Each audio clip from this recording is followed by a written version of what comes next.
समझा। और माननीय अनुमंडलाधिकारी, हमें लगता है कि मंझौल सब डिवीजन के पूरे इतिहास में इनसे बेहतरीन अनुमंडलाधिकारी मंझौल या इस अनुमंडल ने ना देखा है और ना आगे देख पाएगा। इनके एक सोच, बेहतरीन सोच के कारण, विवाद विरोध सब कुछ झेलते हुए बेहतरीन सोच के कारण इन्होंने जो बेहतरीन सोच के कारण इन्होंने जो अभी जो काम हो रहा है उनमें इनके योगदान को हम लोग बेहतरीन और सराहनीय रहा है। सर, आपकी इस बात से एक सवाल मेरे मन में आ रहा है कि यह कहना गलत नहीं होगा कि माता जयमंगला परिसर को स्वतंत्र करवाने में अगर किसी ने रोल अदा किया पदाधिकारी के रूप में, तो वो सबसे ज्यादा और सबसे बढ़ चढ़ के अनुमंडलाधिकारी प्रमोद कुमार ने किया। He is hero of this whole battle. इस पूरी लड़ाई के एकमात्र और छुपे ही हुए हीरो, नेपथ्य के हीरो प्रमोद सर अनुमंडलाधिकारी ही हैं। उसका उदाहरण मैं दे देता हूँ।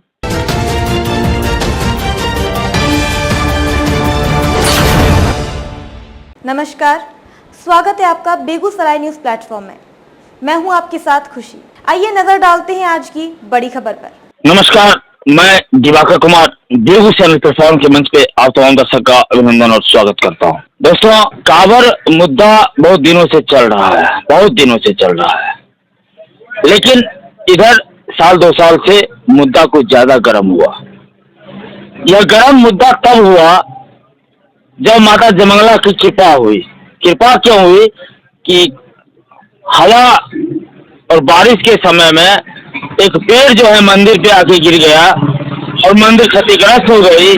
और जब मंदिर बनाने की बात होने लगी, जब श्रद्धालुओं के द्वारा मंदिर बनाने की प्रक्रिया शुरू किया गया, तो वन विभाग टपक गए और बोले यह मेरा है, इस पे कोई किस तरह काम नहीं होगा। उसके बाद विभिन्न तरह के आंदोलन हुए, विभिन्न तरह की FIR हुई। कई मामला माननीय न्यायालय में अभी भी दर्ज है। ये मैं इसलिए बता रहा हूँ कि मैं उस दिन से लगातार माता जयमंगला के मंदिर को लेके, माता जयमंगला के प्रांगण को लेके आप लोगों के बीच अल्टरनेट टॉपिक लाता रहा।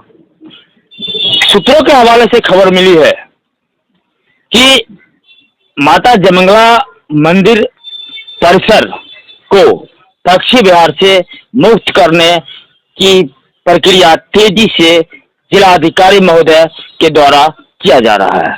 उसी पे हमारे ग्रामीण भी हैं। इन्हें इस कांवर मुद्दे में प्रशासन के द्वारा किसान नेता की उपाधि भी दिया गया है। इनसे मैं जानना चाहता हूं कि क्या यह जानकारी इनको है और कहां तक सच्चाई है और क्या होना यह जायज था या नहीं। सबसे पहले सर आपका स्वागत है। बहुत बहुत धन्यवाद दिवाकर जी। और हमारे से पहले स्वागत है बेगूसराय न्यूज प्लेटफॉर्म का और आपकी पत्रकारिता का और आपके तमाम दर्शकों का, इस बात के लिए कि इस पूरे मुद्दा को स्थानीय पत्रकारिता में इस पूरे मुद्दा को सबसे ज्यादा गर्म तौर पे और हर मुद्दे को बड़े बेबाकी से अगर किसी ने बिना डर भय और प्रशासनिक हस्तक्षेप से उठाया तो वो आपका न्यूज चैनल था। और अगर कुछ आज उपलब्धि इस विषय में मिला है, किसानों के संगठन का इसमें तो सहयोग बनता ही है, प्रशासन का सहयोग बनता ही है, लेकिन पत्रकारिता का जो स्पेशल सहयोग बना है इसके लिए हम आपका बहुत बहुत धन्यवाद देते हैं। और जहाँ तक अभी आपने कहा कि एक न्यूज मिला है कि जयमंगला माँ का जो मंदिर परिसर था वह सरकार के तरफ से स्वतंत्र हो गया है, इस बाबत में एक लंबी लड़ाई लड़ी गई। 2023 सितंबर के लगभग में बारिश के दौरान में पेड़ गिर जाने से जयमंगला माँ का मंदिर क्षतिग्रस्त हो गया। मंदिर परिसर के आगे का भूभाग क्षतिग्रस्त हो गया था। उसको लेके लोग एक्टिवेशन लेने लगे थे। सितंबर 23 के बाद को उसी मुद्दे पे पर्सनली हम उस मुद्दे के आयोजक थे। उसी मुद्दे में एक कार्यक्रम बेगूसराय में किया गया था। हालांकि वह कार्यक्रम प्लान किया गया था मंझौल में करने का, लेकिन बेगूसराय के लोगों की मांग को लेकर GD कॉलेज में एक कार्यक्रम महापंचायत का किया गया था। उसमें मुख्य मुद्दा माँ जयमंगला का मंदिर और कांवर परिक्षेत्र ही था। वापस आए, यहाँ भी कुछ लोग लड़ रहे थे। प्रशासन वर्सेज आम आवाम के बीच में एक संतुष्ट संबंध नहीं था। आम आवाम और प्रशासन के बीच में तू मैं चल रहा था। उसको आप कहें कि पॉजिटिव एटीट्यूड दोनों के तरफ, एक दूसरे के तरफ नहीं था। प्रशासन केस कर रहा था, आवाम चाह रहे थे मंदिर का निर्माण करना। राजनीतिक सामाजिक लोग आगे बढ़ के मंदिर और प्रशासन के बीच में खींचातानी का माहौल था। फिलहाल के फिर एकाएक कांवर की घटना आ गई, सर्वे होने लगा, उसमें किसानों का नाम नहीं दिया जाने लगा। ये सारी जब घटनाएं होने लगी और लोगों में जब क्षोभ का माहौल बढ़ने लगा तो प्रशासन ने भी इस बात को समझा और माननीय अनुमंडलाधिकारी, हमें लगता है कि मंझौल सब डिवीजन के पूरे इतिहास में इनसे बेहतरीन अनुमंडलाधिकारी मंझौल या इस अनुमंडल ने ना देखा है और ना आगे देख पाएगा। इनके एक सोच, बेहतरीन सोच के कारण, विवाद विरोध सब कुछ झेलते हुए बेहतरीन सोच के कारण इन्होंने जो बेहतरीन सोच के कारण इन्होंने जो अभी जो काम हो रहा है उनमें इनके योगदान को हम लोग बेहतरीन और सराहनीय रहा है। सर, आपकी इस बात से एक सवाल मेरे मन में आ रहा है कि यह कहना गलत नहीं होगा कि माता जयमंगला परिसर को स्वतंत्र करवाने में अगर किसी ने रोल अदा किया पदाधिकारी के रूप में तो वो सबसे ज्यादा और सबसे बढ़ चढ़ के अनुमंडलाधिकारी प्रमोद कुमार ने he is hero of this whole battle. इस पूरी लड़ाई के एकमात्र और छुपे ही हुए हीरो, नेपथ्य के हीरो प्रमोद सर अनुमंडलाधिकारी हैं। उसका उदाहरण मैं दे देता हूं कि जिस समय माननीय मुख्यमंत्री का कार्यक्रम मंझौल में निर्धारित हुआ था, मैं इसका जानकार व्यक्ति, मैं इसकी जानकारी रखता हूं। माननीय मुख्यमंत्री जी का कार्यक्रम मंझौल में कभी था ही नहीं। उस कार्यक्रम को पैरवी रिक्वेस्ट करके उस कार्यक्रम को मनियप्पा से मंझौल खींचा गया था। त्वरित कार्रवाई हुई थी और खींचने के बाद जो प्रस्ताव दिया गया था उस प्रस्ताव में भी जो पहले के प्रशासन किया करते थे, प्रशासन ने वैसा नहीं किया। प्रशासन ने फैक्ट और फैक्टोरियल से जो कांवर का एक्चुअल फैक्ट था उससे माननीय मुख्यमंत्री को अवगत कराया। अब यूं समझ जाइए कि 18 तारीख को माननीय मुख्यमंत्री आते हैं, शनिवार का दिन है, 19 तारीख को रविवार है, कार्यालय बंद होंगे। 20 तारीख छोड़ दीजिए, 21 तारीख को इस संबंध में एक पत्र आ जाता है कि माननीय मुख्यमंत्री के निर्देश पे किसानों के मांग के आलोक में कांवर के जीर्णोद्धार के लिए को पार्क बनाया जाए। हम लोग का किसानों का जो मांग माननीय मुख्यमंत्री से था उस सारे मांग को तुरंत प्रोएक्टिव करने में माननीय अनुमंडलाधिकारी का एकदम योगदान था और सिंगल उनका योगदान था। माननीय कलेक्टर महोदय ने साथ दिया, माननीय सीओ महोदय अंचलाधिकारी ने भी साथ दिया और यह जो अभी आप जो न्यूज दे रहे हैं, असीम खुशी का जो न्यूज दे रहे हैं, सिर्फ उनके योगदान के कारण हो गया है। इस बात को अगर नहीं कहा जाए तो ये गुस्ताखी होगी। सर, आप माफ कीजिएगा, आप लेकिन जलेवार से हैं और माता जयमंगला जलेवार की कुल देवी मानी जाती हैं और हैं भी।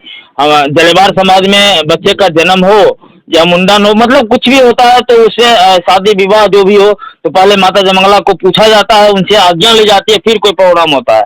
इतनी सुखद समाचार से जलेवार समाज पे, पश्च गोत्री पे कैसा प्रभाव पड़ रहा है? देखिए, समाचार अभी भी नेपथ्य में रहा जी, अभी भी ये समाचार छुपा हुआ है। थोड़ा इसको टेक्निकल तौर पे प्रासंगिक समझना पड़ेगा। जो आप न्यूज चलाएं तो उसकी जो आप बोल रहे हैं, आप न्यूज चला रहे हैं, मैं बोल रहा हूं, तो उस लाइन की जिम्मेदारी हमारी हो जाएगी, लेकिन लाइन की जिम्मेदारी प्रशासन की है। 19 तारीख की घटना के बाद कुछ दिनों पहले वन विभाग के द्वारा मंदिर निर्माण के नाम पे किसी व्यक्ति पे, कुछ लोगों पे, ग्रामीणों पे केस हुआ था।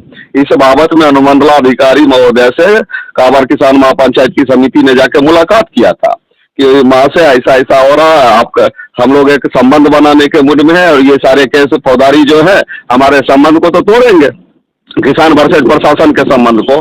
इसके बाद अनुमंडलाधिकारी ने फिर, हमारे जानकारी के अनुसार, ये मेरी निजी जानकारी है कि अनुमंडलाधिकारी महोदय ने फिर इस बाबत कलेक्टर महोदय से बात किया और जो केसरे हिंद की जमीन है, जो जहां माता जयमंगला अवस्थित है और चारों तरफ से जो केसरे हिंद की जमीनें हैं, विवाद भी चल रहा है, केसरे हिंद के टाइटल की फाइट भी चल रही है, लेकिन जो केसरे हिंद की जमीन है, जमीन माता जयमंगला के नाम पर देके माता जयमंगला को 47 एकड़ की वह जमीन देने का प्रस्ताव उसी समय चला गया था, ये हाफ मार्च में ही, और बड़ा स्पीड से वो काम हो गया। हमें लगता है कुछ दिनों में कागज हमारे पास हो जाएगा। एक चीज और पूछना चाहते हैं, और आप पर्सनली आपसे भी मैं 2-3 स्टेटमेंट लिया था।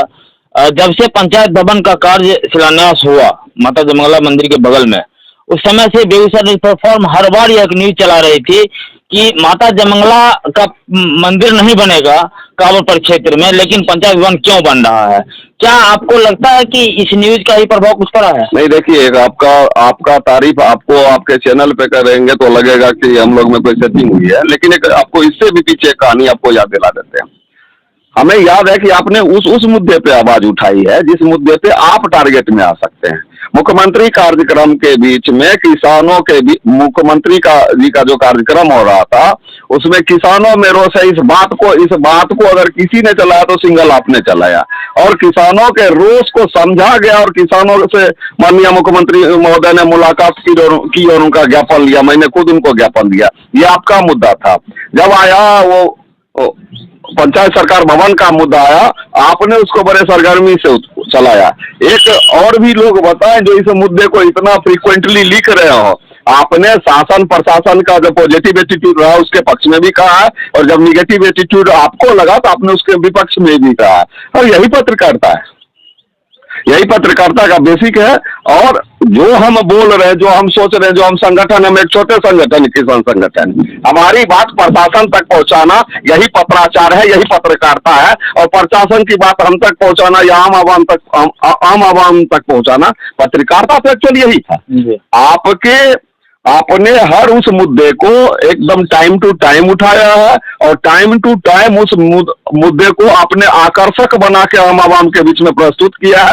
मुझे लोग पूछते हैं, आप ये समझ जाइए कि दूसरे गांव तीसरे गांव में कल परसों एक घटना हुई थी, गया था, उसमें कहा था कि आपका न्यूज देखा था न्यूज प्लेटफॉर्म पे। ये नहीं कहता है कि आपके न्यूज में क्या देखा था, कहता आपका न्यूज बेगूसराय न्यूज प्लेटफॉर्म पे देखा था। तो थैंक यू बेहतरीन पत्रकारिता के लिए। मैं पदाधिकारी महोदय से निवेदन पूर्वक कहना चाहता हूं, या जो भी प्रशासनिक और शासन के पदाधिकारी हैं, आप गलत हैं। मैं कहूंगा आप गलत हैं। आप अच्छे कर रहे हैं। आप जितना अच्छा काम कर रहे हैं, मैं उससे ज्यादा मैं बोलूंगा कि आप अच्छे कर रहे हैं। हाँ, हो सकता है मेरे कुछ न्यूज से जहां पे आपका विरोध हो रहा हो, आपको तकलीफ हो, आपको परेशानी हो, लेकिन आप ये संतुष्टि रखिए। मैं जब भी कहूंगा सच कहूंगा, और मैं जनता के लिए खड़ा हूं, जनता के लिए खड़ा रहूंगा जी। जब प्रशासन या आम आवाम को किसी न्यूज से दिक्कत है तो वो न्यूज में आके बात करे कि भैया ये फैक्ट नहीं है या दिक्कत है, तो प्रशासनिक और आवाम की अपनी प्रशासन को अपने प्रशासनिक सुधार की जरूरत है, और आम आवाम जिनके खिलाफ में न्यूज फैल रहा है उनको अपने में सुधार की जरूरत है। पत्रकारिता सुधर जाए, न्यूज सुधर जाए, लेकिन आप नहीं सुधरे, ये ठीक नहीं है। जब प्रशासन को लगता है प्रशासन के खिलाफ में कुछ बातें चलाई जाती है, तो प्रशासन को अपने प्रशासनिक ढांचा में सुधार की जरूरत है। प्रशासन पूरा किन्हीं पदाधिकारी का अपना नहीं है। वो आ रहे हैं, कल वो चले जाएंगे, दूसरे आएंगे, परसों चले जाएंगे, तीसरे आएंगे। अब प्रशासनिक सुधार अगर वो अपनी जिंदगी में यहाँ अपने कार्यकाल में करके जाते हैं तो आने वाले लोगों के लिए सहूलियत होगी। तो न्यूज से दुखी होने के सिवाय अपने में सुधार कर ले, ताकि आगे दिवाकर कुमार का निगेटिव न्यूज उन तक नहीं पहुंचे, इसकी भी कोशिश होनी चाहिए। देखिए, जिलाधिकारी महोदय, अनुमंडलाधिकारी महोदय, अनुमंडल के एसडीपीओ साहब, मैं आप लोग को एक चीज याद दिला देना चाहता हूं कि लालू जी जब मुख्यमंत्री हुआ करते थे तो उन्हें बेटी थी, बेटा नहीं था। इसी मंझौल की धरती पे कृषि मंत्री हुआ करते थे रामजीवन बाबू। वो उनको माता जयमंगला के प्रांगण में लाए थे, और माता जयमंगला के प्रांगण में आने के बाद, माता जयमंगला का आशीर्वाद लेने के बाद, माननीय मुख्यमंत्री, पूर्व मुख्यमंत्री लालू जी को 2 संतान बेटा पैदा हुआ। और जब पूजा अर्चना करने से एक मुख्यमंत्री को संतान पैदा हो सकता है, बेटा पैदा हो सकता है, आपने अनुमंडलाधिकारी महोदय, जिलाधिकारी महोदय, आपने माता जयमंगला के लिए जो किया वह आपको आपकी सोच से ज्यादा मिलेगा। बाकी मैं मिलूंगा किसी अगले टॉपिक में नए बिंदु के साथ। तब तक के लिए नमस्कार, जय हिंद, जय भारत। खबरों में अब तक के लिए बस इतना ही। फिर होगी आपसे मुलाकात ऐसी ही एक और बड़ी खबर के साथ। तब तक के लिए नमस्कार और देखते रहिए बेगूसराय न्यूज़ प्लेटफॉर्म।